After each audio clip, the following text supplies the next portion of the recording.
model. And so I want to set the stage so that when you see that, you aren't taken aback, because it is going to be a slight change of pace and of topic, but it came out of the research that I did for this main talk, so I want to introduce it. And then I want to get feedback from you all. So talk to me afterwards, DM me, do whatever, tell me it's a terrible idea, tell me it's the best idea ever. I am going to put it forward because I want feedback. Great. So let's get started. You know, the background, I do red teaming. The key thing for me that motivates me to talk is I'm anti-nihilism, anti-security theater, anti-wasted time, and more importantly, I am pro-risk-based security. And what I mean by that is I believe that risk can be identified, I believe it can be measured, and then I believe it can be handled in any number of ways that we manage risk. I am against the whole sky is always falling mentality that we often have in this industry, and so that's why I speak, that's why I teach, is because I want this to be a positive experience, and I think we can make a positive difference. As an aside, I love Islay whiskeys. I just put that up there so that if you enjoy the talk, feel free to buy me a shot of Islay whiskey. If you dislike the talk and you see me drinking some, you can slap it out of my hand, and I'll know that you didn't enjoy it. Just make sure it's not a glass cup or something. That could get hairy quickly. So let's talk about why you should have a red team first. And then we'll walk it back a little bit and we'll talk about why it shouldn't be special. So, you know, the first thing, you'll notice there are a lot of caveats in this talk, and this first slide is no different, is the red team isn't for everybody. If you're still getting wrecked, you know, in a pen test in the first 24 hours, you don't need a red team. You probably don't even need pen testing at that point. You need a base security program. But let's say you move past that and you're not getting wrecked in your standard pen test anymore. You have a SOC or blue team that needs to be challenged, that needs to evolve. Red teams are great for doing that because they can simulate what they're actually going to see, and it can help them improve their time to detection. It can fine-tune their processes, and they can simulate what attackers are actually going to do against you over a long-term period of time. You especially need a red team if there are actual APTs in your threat model, and you can use these to justify the security decisions that you're already making and asking for, but people are saying no to you. You bring in the red team, you say, look what happens when we don't have this, or when we don't do this, or when we don't have these policies in place, and people say, okay, we understand now. So, you know, oftentimes red teams want to be special. So I come from a penetration testing background, and I know pen testers, we think we're special. We think we're the hotness because we're often treated like we are. And so it can go to our heads. We dislike using corporate anything. We think we're above it. We want to manage our own infrastructure because we do specialized things. And we can avoid oversight and accountability because we are managing our own stuff. And sometimes we think we're unhackable and the rules don't apply to us. And so, you know, one thing that I want to start out with is some stories. I have two here that I'm allowed to talk about. I always want more. So the first one was talking to some folks at AWS, and they have seen groups that do penetration testing consulting see their infrastructure compromised and used to attack their clients. And so if that client sees attack traffic coming from those AWS instances, they aren't able to differentiate between is it an actual attacker or is it the consulting group. Another one that I really like is I was talking to someone at a major managed security service provider, and they had an incident happen. And they went and investigated that incident, and it turns out that there was a pen test group who had added a new domain admin to the domain. But what they had done is they had used a LeetSpeak version of the company's name. And so what the MSSP was able to do was to go look through all of their other clients' domains and identify every single place this consultancy had been. And it turns out they were using a similar LeetSpeak password. And so we know that pen testers can get lazy, and pen testers are often the ones that are going into red teams eventually. And so we need to protect against ourselves and what we know is some of our own own bad behavior that we can fall into. So, first thing I want to ask is, who here has ever stood up, taken down a rule on a firewall because they needed to do testing and then forgot to re-enable that firewall rule when they were done? Okay, so yeah, okay, a few people here, and everybody else is lying. Anybody that's ever touched a firewall has never got it right the first time, and it's always been right. And how many people here can tell me unequivocally that any system that they manage that they're responsible for is currently not compromised, has never been compromised, they've never clicked an email they shouldn't have, and they currently are not putting their organization at risk in any way? Anybody want to raise their hand? Trust me, you will get hired on the spot if you raise your hand. If you are telling the truth and you raise your hand, you are the best person here to talk to. Who here has ever asked of their blue team, or if they do consulting, why don't they just do this? Why don't they just implement a privileged access manager? Why don't they just, remove local admin off of all of the systems? Anybody ever say, why don't they just do that? In their head or out loud? Or just think it. Yeah. So I'm going to talk about why that idea of why don't they just is one of the most detrimental things for our industry. So, these are the reasons why I think that your red team shouldn't be special, is that shadow IT happens, hackers can get hacked, and then there's a lack of empathy that can come from all of that. So you'll remember that I said at the beginning of my talk that I'm going to be talking about something else called the red team maturity model. And this is where I'm going to just quickly introduce it. Like I said, I don't want it to be jarring. The first time I gave this talk, I saw all these confused looks. So I'm going to preface it a lot as saying, I'm going to talk about this. You'll also notice that it's a darker blue between the other slide. So that's your key to know that I'm talking about the red team maturity model. And this came out of the research I did for this talk. And it's really about helping organizations identify what is right for them. Should they be having penetration testing? Should they be having red teaming? Should they be having full-blown adversarial simulations all the time? So there's a spectrum of what you need as an organization. And a great question that somebody asked when I first postulated this was, what should drive that testing? Should it be the organizational preparedness, such as how built out is the SOC, how developed is the IR team, or should it be the threats in the threat model? Do they actually have APTs? And so I'll answer those. That's an interesting question that I'll answer a bit later. So now, notice the color is changing. We're back into the main talk. So the first reason why I don't believe that red teams should be as special as they think they are is shadow IT. So this happens when red teams or penetration testing teams manage their own infrastructure. They spin it up for their C2 management or for their phishing engagements, whatever it might be. And they're often just given free rein to do that in AWS, DigitalOcean, or wherever it is. And there's not any oversight. There's no auditing or logging of what's happening, of who's doing what.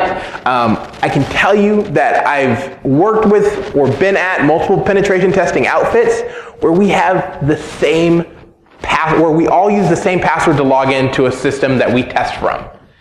While we're out there on our closeout calls telling folks, you should be using all this complicated password rotation software that's doing that for you, we're all logging into the same phishing server using the same username and password with no non-repudiation. Over time, you have configuration drift as you have to open up firewall rules to allow, maybe specific types of C2 traffic back because there's weird outbound rules on the organization that you're attacking, or internally if you're doing internal testing. And so you can get configuration drift over time and you forget to go back and modify and put those into a more secure state. And in the end, red teams aren't IT departments. I'm an offensive guy. I will admit to you that most sysadmins are better sysadmins than I am. I can find the few things that they do wrong and turn those into a whole incident, but that doesn't mean that I can do their day-to-day job, nor should I try. I should work on honing my offensive skills, because red teams can't test and help with remediation and continue to hone their skills and build new infrastructure and maintain that new infrastructure and do security monitoring on that infrastructure once they've stood it up and whatever else you can think of that a red team needs to do. That's a lot. And that's what we're currently asking when we don't put parameters around how red teams should operate when it comes to managing their own infrastructure, or the fact that we're even letting them manage the majority of their own infrastructure. So, who believes that by being a good hacker, that also means you're a good defender? Cool. Okay. Oh, we got one back there. Okay, we can talk later. So I do believe that in the, where we're headed, we do need to have defenders that are better at doing offensive stuff. So we need SOC analysts who, when they put out a new rule or a new playbook, they're able to go test it themselves. They're not depending on the red team to get to it 3 months down the line. So we need blue team members that have offensive capabilities, and we also need offensive folks to understand how the defensive folks are thinking. That makes them better at their job. And so, but as it stands now, being a good hacker does not automatically make you a good defender. It can be difficult if there isn't a division of systems that are being used to tell, is somebody testing? Or is their account actually compromised? So if you have a tester who uses one single laptop, maybe that laptop has a VM on it with the corporate image that they use to check their email and all of that. If that host system is compromised, can you confidently as a blue team say that you can notice when the activity that they do off of that asset differs from the activity that they do for their day-to-day? So the testing activity that they do, can you confidently say that you can identify when that starts to look malicious? Because they already do kind of both of those things. And then there's this mentality that comes from all of this. So when you're constantly doing mic drop pen tests, when you're constantly delivering the bad news, you aren't used to having bad news come to you. You don't want to be told that you're doing it wrong. You can get a little conceited about your skills. And so this mentality that comes out of having attackers or offensive-minded folks who aren't ever checked by the organization leads to a lack of empathy. And I know it because I've been there. So this is me speaking from personal experience. How many times I've said the term, just do this, and I have no context of what that organization is going through. Even though I do internal red teaming now, it's just now that I understand how cumbersome a corporate asset is. When you have to, log in to Privileged Access Manager just to get a password, to get into a proxy, to try to get outbound, and you still get blocked going to a site that you have to do for your job, and your system runs, slow as all get out because it's running 3 different types of antivirus that aren't actually achieving their goal.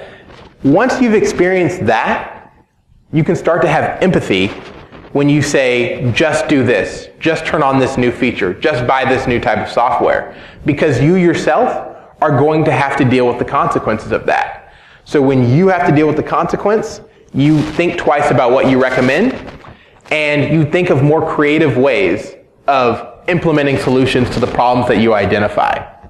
So we need to balance security with usability. Also, when it comes to things such as building out the infrastructure, you have to interface with the various groups. Whether it's getting a new subnet for yourself because you want to be isolated from the rest of the network to do testing, but you don't want to go out to AWS and do that, you want to keep it internal. Excuse me, sorry, my brain just skipped a beat there. So if you have to do something like that, if you have to get a VPN stood up for your team so that you can test from the various parts of the world that you might be in, where you might be on site for an engagement, but you still need to potentially be monitoring stuff at another location, so you can facilitate that using something like a VPN, you have to work with the VPN team. If you need the blue team to not monitor the outbound traffic that you have coming out of your subnet, because you don't want them to notice your activity before you actually do it against the rest of the organization. You have to work with them. All of that requires you to build relationships. And all of those relationships are critical when it comes to getting things remediated. And so the only time you're ever talking to folks is when you're telling them that their baby is ugly, they're going to hate you. But if you are having to work with them and build those relationships, when you tell them that their baby is ugly, they're going to take it a lot better, and you're already going to have that rapport built. And so in the end, I think red teams really need to take their own medication. Their own medicine. Medication sounds a little too clinical. Take their own medicine. Cool. So let's talk about solutions. And what's not the answer is to say, well, there's this weird guy at the security conference I went to once, and he was like, you're not special, stop thinking you're special, so here's a corporate asset, just like everybody else, go forth and test. They're not admin on that box, they can't even install VMware, they can't do anything, and you're telling them to go test. That is a recipe for disaster. They aren't going to get anything done, and they're not going to provide you with any reasonable results. The other option is also the kind of other extreme is also not a good option. Be like, well, there was a strange guy at this conference, and he said you shouldn't use a corporate asset, so here's a shiny new MacBook, and spin up anything you want in AWS. We won't worry about it. Show us your worst. Also not set up for success based on everything else that I hope I've made clear throughout this talk so far. And then this last one is, we should all know that it's bad, but we still see it pretty often in our industry. So what is a good approach? So I'm going to talk about good approaches from a general standpoint and then from a technical standpoint. So first, have red teams lead by example. If you are, as a red team, recommending and pushing your organization to doing things like infrastructure as code so that it can be auditable, then the infrastructure that you stand up should be infrastructure as code. You should be already leading the way with using things like Terraform or Docker or whatever you're doing that you want to see the rest of the organization do. You can be that example. And you will need exceptions. Like I said, you can't just give somebody a corporate asset and expect them to do their work, their offensive work. So there are going to be exceptions, which I'll talk about. I do recommend keeping data on internal infrastructure. I put that in quotes because some people will be like, what about if we're hybrid and use all these cloud words and stuff? It's like, I don't care. Whatever you consider your internal infrastructure, keep it on that. And then one thing that I love is work to allow current risk owners to keep owning that risk. So when it comes to, for example, having a VPN for your red team, if there's already a team inside your organization that builds VPNs, manages them, and owns the risk of having that exposure, let them keep owning that. The last thing I want is somebody yelling at me because I did something wrong. I'm going to be like, oh no, it was the VPN guys. They gave us the VPN. They said it was all good. Then I don't have to worry about dealing with any fallout if something goes wrong because I have these different groups that have already thought about it and decided that they're going to own that risk. So from a technical standpoint, institute principles of least common mechanism. So this is where we start to get into exceptions. So most folks at an organization, they have one laptop. If you have a red team, they should probably have two. They should have a corporate asset that they do all of their email and their IM and all of that on. And then they should have a testing laptop where their corporate credentials never touch that thing. Maybe they have a specific testing domain account if they ever need to start from a point of assumed domain compromise at whatever level, and you give them that user. So if you suddenly start to see that testing account going into places that it's never been, or into areas of the network that are not currently in scope for an assessment, then that can raise a red flag. But if you were to have given them the corporate, you say use your corporate account to do everything, then you aren't going to be able to differentiate as a blue team between when they're doing offensive testing than if that account is actually compromised. Mediate data transfer. So because you have these two separate contexts, you need a way of getting things like screenshots, packet captures, whatever it might be, between the more risky context of the testing asset and the corporate asset and the corporate kind of context. So using something like secure email or Box or some type of file transfer system where you can log and monitor how data is going from one context to another. So something in the middle, not just letting them use USBs and drag that stuff back and forth. And then apply principles of least privilege. So, on their testing laptops, well, first off, any number of times I've been on an engagement and I've said, well, you shouldn't have everybody being local admin. The same should go for testers. On their testing laptops, they should have the ability to be admin, but their default user should be a low privilege user. And they know the admin password, so when it's time to install stuff, put a network card in promiscuous mode, they have the ability to do that. But from the get-go, they're starting in a lower privilege context in case there is compromise. In case they download some exploit and they don't review it carefully enough and it ends up popping their box along with the box that they're trying to pop during the assessment. So, hopefully these good ideas have good outcomes. In the general good stuff that will come from it is, as a red team, you'll better understand infrastructure, policies, and procedures. When you understand the massive mountains that folks have to climb to get certain infrastructure in place, you'll start to understand where folks are likely to try to circumvent those. And those can be some of the first areas that you look when you're performing an assessment. You will start to build relationships with the blue team and with the other more defensive and management aspects of the organization. So when it comes time to ask them to remediate something, you're already friends. You already see yourself as being on the same team.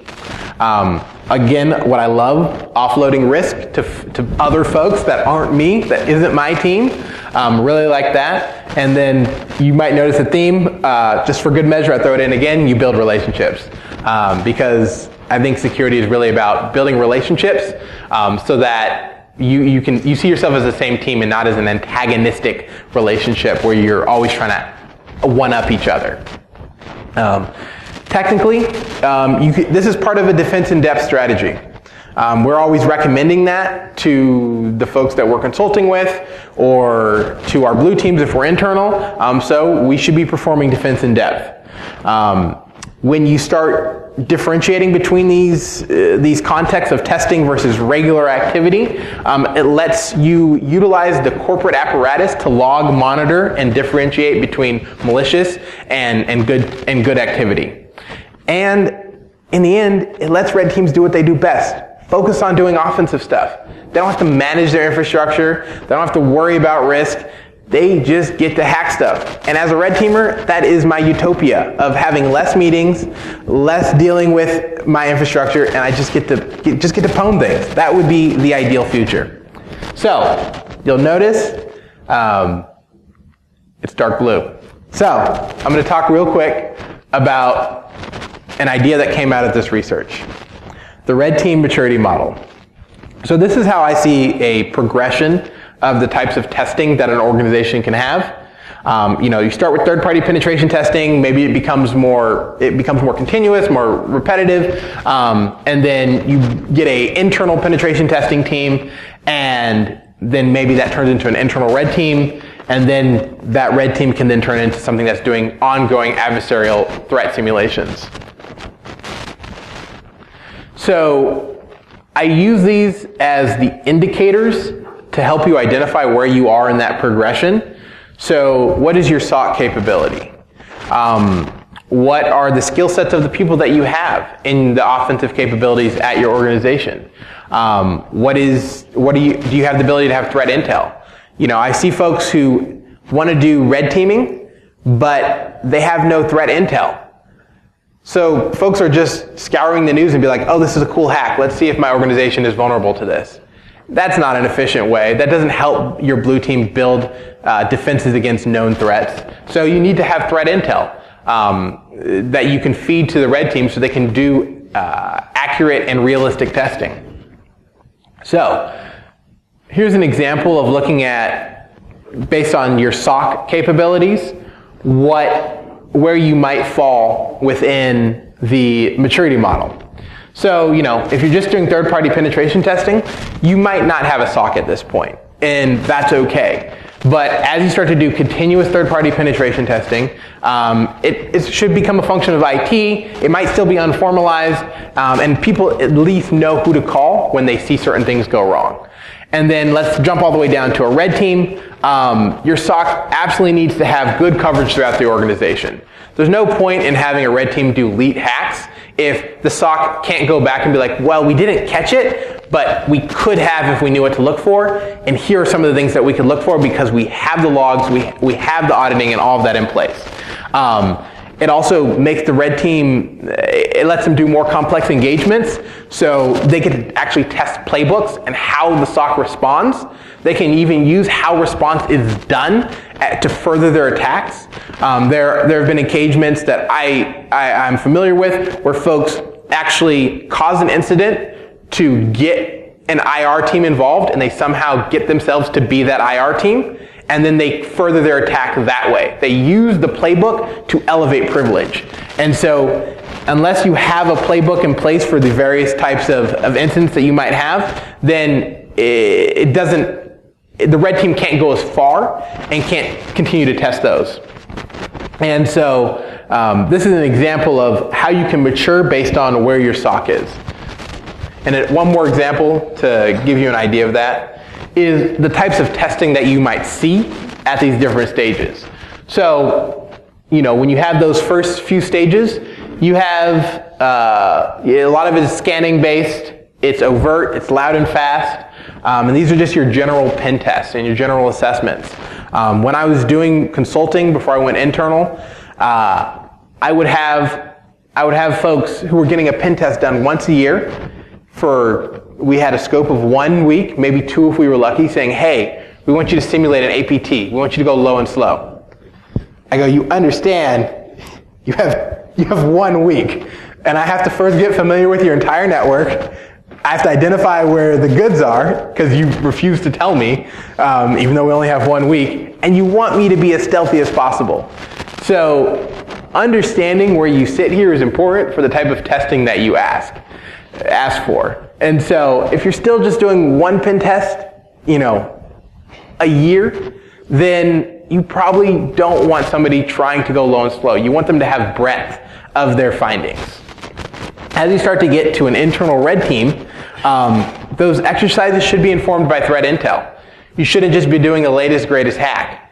You should be saying, okay, we have these known adversaries, and we can map them to this, maybe you're using attack or something like that. We can map these TTPs over to attack, and we will take those and we'll try to use them ourselves as a red team to attack our organization.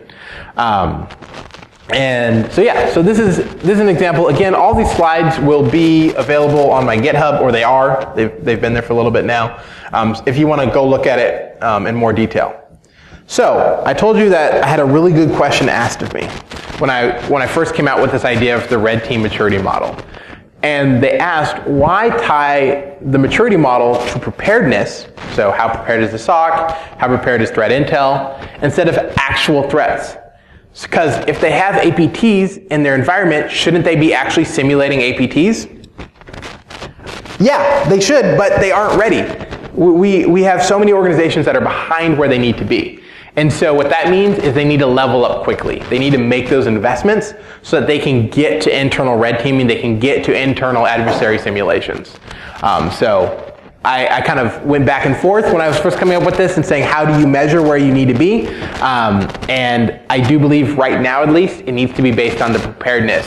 So you aren't just, as a red team, you aren't just wrecking the blue team, pointing fingers, laughing, and then doing that over and over again, because you aren't starting out with kind of the basic things that they need to be able to catch and the basic responses that they need to have. So you'll notice it's back to regular blue. I'm going to wrap it up. So this idea that red team shouldn't be special is probably not popular among operators. I'm an operator myself. I know I like to feel special. I like to do, headshot pen tests, those type of things, and I don't want to do anything that's going to kind of tie my hands a little bit. But we need to take our own medicine. And we need to start to build relationships with the folks that we have to work with to make our organizations better. And so some things I hope to do in the future is map the red team maturity model to attack, because attack is the hotness right now, and I think that could help kind of push it. If you have ideas for the red team maturity model, other ways that I haven't even thought of that I could better recommend to help folks understand where they are along that spectrum of the type of testing they need to have, please come talk to me. I'm by no means the be-all, end-all of this type of thought, and so I depend on a community of folks who know more about certain things that I haven't learned yet. So please come talk to me. This is my information. DMs stay open, and this is where you'll find this presentation along with some other ones I've given. Any questions? Yes, right here. I love the maturity model. It allows you to understand exactly where you're at and everything. Do you think there's maybe a level 0 or a prerequisite before we get into this red team? Like, I can go order a pen test for tens of thousands of dollars, but I got Windows XP exposed RDP to the internet. Yeah, so the question is there a level 0 to this? For example, if you still have XP with RDP exposed to the internet, do you even need scanning? And so answer to that is yes, there is, but I want to focus on the maturity model on offensively, like what type of offensive stuff do you need? And I would argue that before that, you need somebody to come in and help start to build a security program. Do things like vulnerability management. If your pen test is your vulnerability management program, then your vulnerability management program is way more expensive than it needs to be. The license for any number of scanners, even if you can only put it on one box, you can't get like some cloud scanner or whatever with agents deployed across your network. Even if it's just on one laptop that you have to maintain, that's less expensive than buying a pen test that's going to just run a scanner against you and then wreck you and point fingers and laugh. So I do think there absolutely is a level 0. So that's a great question. And another thing that you kind of said that makes me think is when I don't know if I actually want to call it a maturity model. I'm thinking about making it more like NIST in the sense of you can kind of choose where you land throughout all these different parts of it, because I think because I don't want folks to have a goal of getting to adversary simulations, because some organizations never need to do that. If you run a small local business, you might only need to go up to continuous third-party penetration testing, and I want folks to feel like that's okay based on the threats in their threat model. So I have to find a way of doing that better, and if anybody has feedback, always I really welcome that. Thank you. Yeah. Any other questions? Yes. Not a question, but I just want to say I do like the approach, because I think that sometimes going 0 to 60, people feel like I have to get here, and they get overwhelmed, and they fail, and then they throw their hands up, and then, you know what I mean? So I think giving people an idea of, okay, here's what we need, here's what, and tying to the levels is really appropriate. Yeah. Thank you for that. And so the comment was that it can be difficult if people feel like they have to go 0 to 100 and they can throw their hands up and then feel disheartened. And I really don't want that. I want folks to always have hope. As you know, I try to be a positive person when it comes to this work. And so doing anything that can help folks see a positive future is something that I want to contribute to. So thank you for that. Any other questions? Thank you, everybody.